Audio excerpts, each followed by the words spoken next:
ఈరోజు ఏంటి బెల్లం చూపిస్తున్నాను అనుకుంటున్నారా? బెల్లం చూపించట్లేదు. దేవుడికి 2 రోజుల నుంచి నైవేద్యం పెట్టిన బెల్లం శివరాత్రి ముందు రోజు, శివరాత్రి రోజు అలాగే ఉండిపోతే నీళ్లు పోసి పెట్టాను. ఇంకా అది కరిగాక ఈ జ్యూస్లో కలుపుకోవడానికి కోసం మీకు బెల్లం చూపించాను.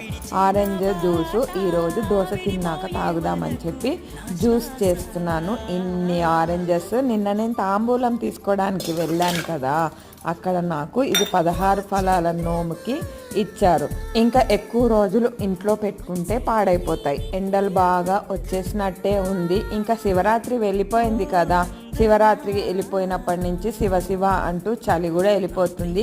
అంతకు ముందే వెళ్ళిపోయింది, ఎండాకాలం స్టార్ట్ అయిపోయింది. ఇంకా ఇలాంటి జ్యూసెస్ యాపిల్, ఆరెంజ్, బత్తాయి, ఇంకా గ్రేప్స్ అన్ని జ్యూసెస్ తాగొచ్చు. వాటర్ కూడా ఎక్కడికి వెళ్ళినా క్యారీ చేయండి. బాయ్, మరి సబ్స్క్రైబ్ చేసుకోండి. Thank you.